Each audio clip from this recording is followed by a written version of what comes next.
नमस्ते प्यारे बच्चों। आज की कक्षा में हम पंचदश पाठ पढ़ेंगे जिसका शीर्षक है लालन गीतम, बच्चों का गीत। तो ये बच्चों का ही गीत है और पढ़ते हैं इस पाठ को। बेटा बड़ा छोटा सा और प्यारा सा पाठ है, देखो। उदिते सूर्य धरणी, उदिति सूर्य धरणी विहस्ति, पक्षी कूजति कमलम विकसति, नदति मंदिरे उच्चै ढक्का, सरित सलिलम सेलति नौका, पुष्पे पुष्पे नाना रंगा, तेषु उड्यन्ते चित्रपतंगा, वृक्षे वृक्षे नूतन पत्रम, विविधै वर्णै विभाति चित्रम, धेनु प्रातः यच्छति दुग्धम, शुद्धम स्वच्छम मधुरम स्निग्धम। आगे है गहने विपने व्याघ्रो गर्जति, उच्चै तत्र च सिंह नर्दति, हरिणो अयम खादति नवघासम, सर्वत्र च पश्यति स विलासम, उष्ट्रे तुंगा मंदम गच्छति, पृष्ठे प्रचुरम भारम निवहति, घोटक राज है क्षिप्रम धावति, धावने समय किमपि न खादति, पश्यत भल्लुकम इमं करालम, नृत्य थत्ते कुरु करतालम। तो लय और ताल से युक्त आपका ये पाठ है और बड़ी सुंदर पाठ है आपका ये। तो आइए इसके हिंदी अर्थ करते हैं। देखो,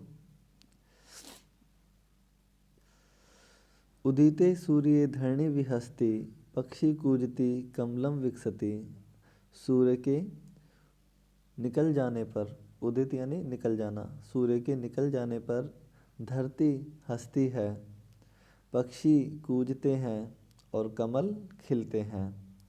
कूजती यानी कूजते हैं और विकसति यानी खिलते हैं। तो यहाँ पर आपकी तीन क्रियाएं हैं, विहस्ति, कूजती और विकसति, है ना।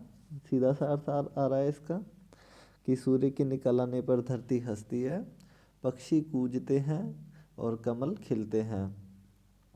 तो आप लोगों ने सुबह सुबह पक्षियों की मधुर ध्वनि को सुना ही होगा। जब सुबह होती है तो सारे पक्षी चहचहाते हैं, कूजना उसको कहते हैं, और सरोवरों में कमल भी खिल जाते हैं। आगे देखो क्या होता है। सुबह जब सूर्य निकलता है, मंदिर में ढक्का यानी ढोल, उच्चै नदति, नदति मंदिरे उच्चै ढक्का, सरिता सलीले सेलिति नौका, यानी मंदिरों में ढक्का यानी ढोल उच्चई जोर से बजते हैं। सूर्य के निकल आने पर ढोल मंदिर में जोरों से बजते हैं, और सरितः सलीले नदी के जल में नौकाएं सेलती यानी चलने लगती हैं। तो आपको यहाँ तक तो समझ में आ गया होगा कि सूर्य के निकलने पर धरती हंसती है, पक्षी कूजते हैं, कमल खिलते हैं, और मंदिरों में ढोल जोर से बजते हैं, और नदियों के जल में नौकाएं चलती हैं। तो ये इसका यहाँ पर अर्थ हो गया। आगे देखते हैं, हम दो को एक साथ पढ़ लेते हैं। पुष्पे पुष्पे नाना रंगा, तेषु उड्यन्ते चित्र पतंगा, वृक्षे वृक्षे नूतन पत्रम, विविधै वर्णै विभाति चित्रम। यानी फूल फूल पर, पुष्पे पुष्पे यानी फूल फूल पर, नाना रंगा चित्र पतंगा, अनेक रंगों की तितलियाएँ, फूल फूल पर अनेक रंगों की, नाना रंगा का अर्थ होता है अनेक रंगों की तितलियाँ, चित्र पतंगा कहते हैं तितलियों को। तेषु उड्यन्ते, उन पर उड़ती रहती हैं। किन पर उड़ती रहती हैं? फूल फूल पर, ठीक है, फूल फूल पर। तो अनेक प्रकार के रंगों की तितलियाँ उन पर उड़ती रहती हैं, यानी फूलों के चारों ओर चक्कर लगाती रहती हैं। वृक्षे वृक्षे यानी हर वृक्ष पर, नूतन पत्रम नए नए पत्ते हैं, नूतन यानी नए नए और पत्रम यानी पत्ते हैं, हर वृक्ष पर नए नए पत्ते हैं। चित्रम यह चित्र, विविध वर्णई अनेक रंगों से, यह चित्र अनेक रंगों से, विभाति सुंदर लगता है, विभाति का अर्थ होता है सुंदर लगना। तो यह चित्र अनेक रंगों से सुंदर लगता है, और क्यों ना लगे, हमें दृश्य में अनेक रंगों की तितलियाँ अनेक फूलों पर उड़ती हुई दिखाई दे रही हैं, वृक्षों में नवीन पत्ते दिखाई दे रहे हैं, तो ये चित्र किसी के भी मन को अच्छा लग सकता है।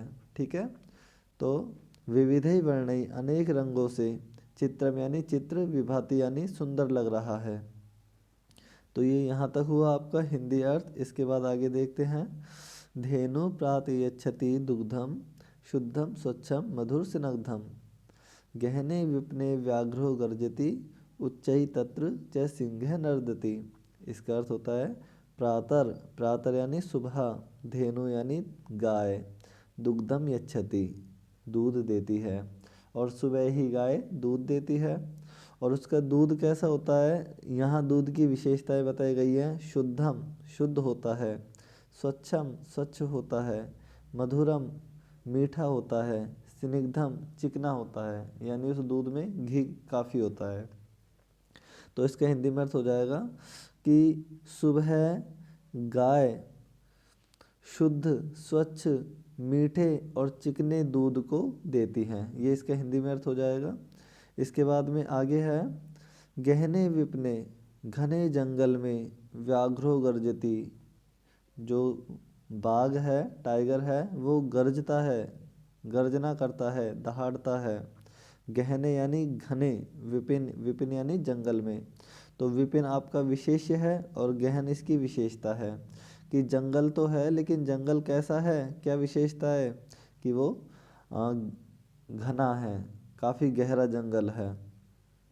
तो घने जंगल में बाघ दहाड़ता है, तत्र च और वहाँ, उच्चई जोर से, सिंह नर्दति और सिंह भी दहाड़ता है, और वहाँ जोर से शेर दहाड़ता है। ठीक है, ये इसके हिंदी में अर्थ हुआ। इसके बाद में है। हरिणो अयम खादति नवघासम सर्वत्र च पश्यति स विलासम उष्ट्रः तुंगम मंदम गच्छति पृष्ठे प्रचुरम भारम निवहति।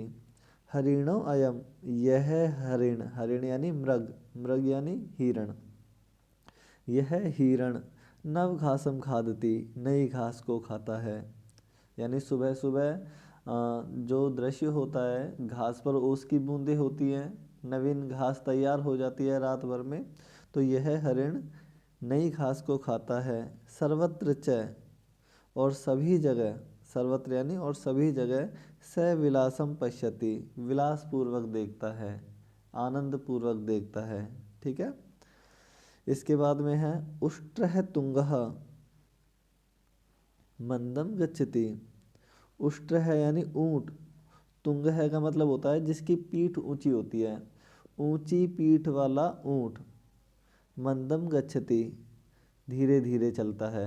आपने देखा होगा कि ऊंट के एक कुबड़ से निकली हुई होती है, एक हिस्सा ऊपर की ओर उठा हुआ रहता है, वो उसकी पीठ होती है। तो ऊंची पीठ वाला ऊंट धीरे धीरे चलता है। मंदम गच्छति। पृष्ठे और पीठ पर, पृष्ठे का अर्थ होता है पीठ पर, प्रचुरम भारम यानी अत्यधिक भार को, निवहति ले जाता है, और पीठ पर अनेक भार को यानी अत्यधिक भार को ले जाता है। यहाँ भार विशेष्य है और प्रचुरम इसकी विशेषता है कि भार कैसा है। ठीक है, तो भार है अत्यधिक, तो अत्यधिक इसकी विशेषता हो गई, और भार हो गया आपका विशेष्य। इसके बाद में है। घोटक राजः क्षिप्रम धावति धावने समय किमपि न खादति पश्यत भल्लुकम इमं करालम नृत्यति थत्थई कुरु करतालम। इसका हिंदी में अर्थ हो जाएगा। देखो, घोटक राज यानी घोड़ा, क्षिप्रम बहुत तेजी से, धावती दौड़ता है, घोड़ा बहुत तेजी से दौड़ता है, और दौड़ते समय, धावन समय, कुछ भी नहीं खाता है, किमपि न खादति। देखो, भल्लुकम इमम इस भालू को, देखो इस भालू को, और करलम कर होता है भयंकर। तो भालू की यहाँ विशेषता हो गई कि भालू कैसा है, भयंकर। देखो, यहाँ भल्लुक, भल्लुक, भल्लुकम में मैं के बाद में मैं में छोटी ई की मात्रा है, तो ये हो जाएगा इमम, इमम। ठीक है, इमम का अर्थ होता है इस, और भल्लुकम यानी भालू को, और भालू कैसा है, करालम भयंकर। तो इस भयंकर भालू को देखो, इस भयंकर भालू को देखो, थत्थई नृत्यति थत्थई, यानी ये नाच रहा है। और कुरु करतालम, तालियां बजाओ, यह नाच रहा है तो करतालम कुरु, करतालम का अर्थ होता है ताली को, कुरु यानी बजाओ। बच्चों से ये कवि कह रहा है कि देखो देखो यह भयंकर भालू नाच रहा है। कैसे नाच रहा है? थत्थई नृत्यति, जैसे शास्त्रीय संगीतों में होता है ता ता थई, इस तरीके से, तो ये इसी प्रकार से नाच रहा है, तो तालियां बजाओ, कुरु करतालम। ठीक है, तो ये इसका हिंदी में अर्थ हुआ। मैं पुनः एक बार इसका शीघ्रता से इसका हिंदी अनुवाद कर देता हूँ। देखो, सूर्य के उदित हो जाने पर धरती हंसती है, पक्षी कूजते हैं, कमल खिलते हैं, मंदिरों में ढोल जोरों से बजते हैं, नदियों के जल में नौकाएं चलने लगती हैं, फूल फूल पर अनेक रंगों की तितलियां उन पर उड़ती हैं, वृक्ष वृक्ष पर नए पत्ते आ गए हैं, और विविध वर्णई अनेक रंगों से चित्रम, यह चित्र सुंदर लग रहा है। धेनु अर्थात गाय सुबह शुद्ध स्वच्छ मधुर और चिकने दूध को देती हैं, घने जंगल में बाघ गर्जना करता है, और वहाँ जोर से शेर भी दहाड़ता है, नर्दती यानी दहाड़ता है। यह हिरण नई घास को खाता है और सभी जगह विलासपूर्वक आनंदपूर्वक देखता है। ऊंची पीठ वाला यह ऊंचा घोड़ा, यह ऊंचा ऊंट धीरे धीरे चलता है और अपनी पीठ पर अत्यधिक भार को ले जाता है। घोड़ा अत्यधिक तेजी से दौड़ता है और दौड़ते समय कुछ भी नहीं खाता है। इस भयंकर भालू को देखो, थत्थई नाचता है, तालियां बजाओ। तो ये इस तरीके से पाठ कंप्लीट होता है। संपदानंदन मिश्र जी ने इस कविता को लिखा है, बच्चों के लिए है, बड़ी सुंदर कविता है। आप लोग इसको संस्कृत में याद करें, इसको बार बार बोलने का अभ्यास करें, बड़ा ही सुंदर पाठ है आपका ये बेटा। इसके बाद इसके अभ्यास प्रश्न देख लो।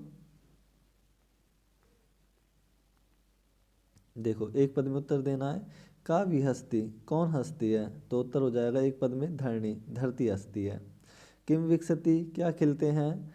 तो किम की जगह आ जाएगा कमलम, कमल खिलते हैं। व्याघ्र कहाँ गरजता है? तो विपिने, जंगल में।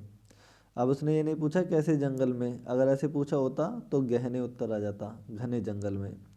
हरिण है क्या खा देती, हिरण क्या खाता है? नवघासम, नई घास को खाता है।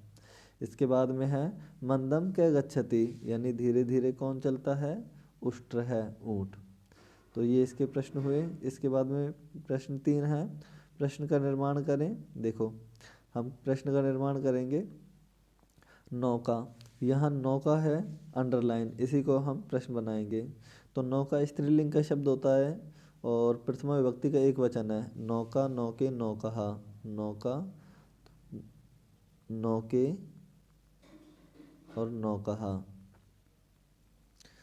तो इसमें आपका ये वाला शब्द है, तो इसकी जगह स्त्रीलिंग का शब्द आएगा का। अगर नीचे वाला होता ये तो आता के, और अगर ये वाला होता तो आता काहा। ठीक है, तो यहाँ ये वाला शब्द काम में आएगा का। तो ये आपका प्रश्नवाची शब्द है का। तो सलील में नौका चलती है, प्रश्न बनेगा पानी में क्या चलती हैं, पानी में क्या चलती हैं। इसके बाद प्रश्न 2 है पुष्पेशु। तो आप पुष्पेशु में विभक्ति देख लो कौन सी है। इसमें सप्तमी विभक्ति का बहुवचन है, बहुवचन है। तो प्रश्न में सप्तमी विभक्ति का बहुवचन बनेगा कस्मिन, कयो और केशु। सप्तमी विभक्ति का एक वचन, द्विवचन और ये बहुवचन। तो ये बहुवचन में है तो बहुवचन का ही आपका प्रश्नवाची शब्द लगेगा। ठीक है, तो ये क्या बन जाएगा आपका? देखो, केशु।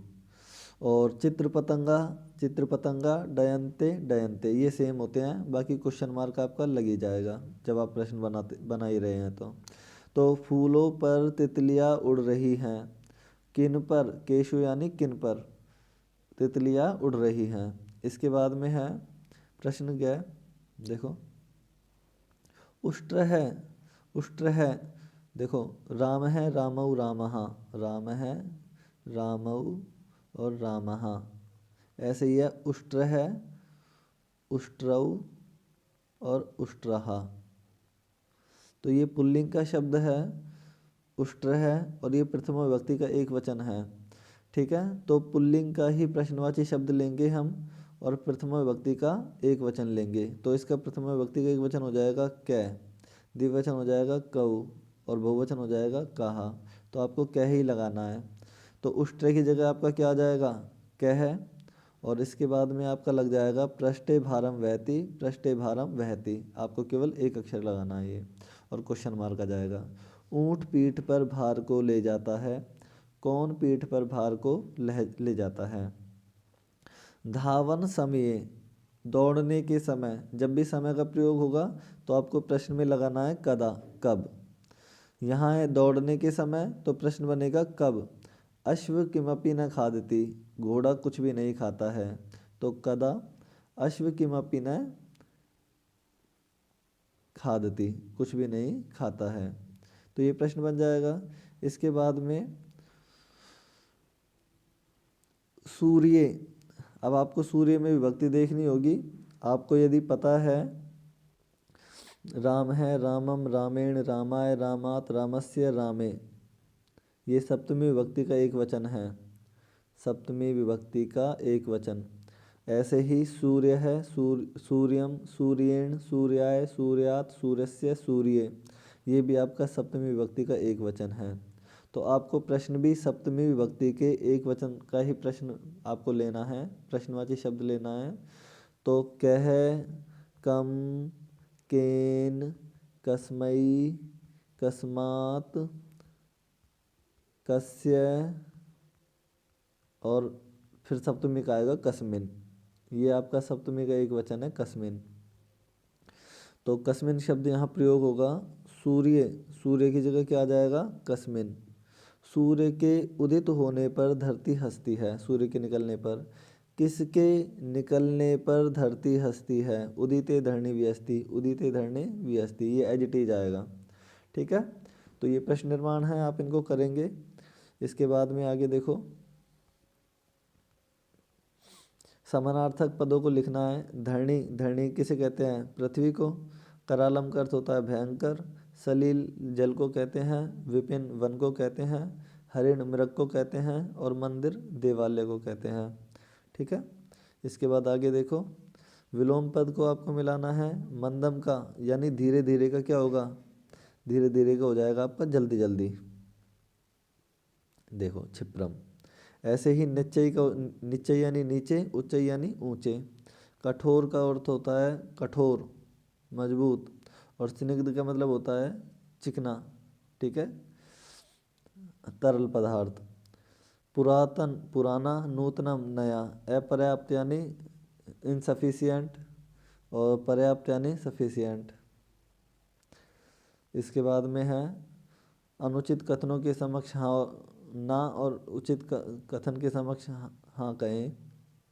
देखो, धावन के समय अश्व खाता है, बिल्कुल नहीं।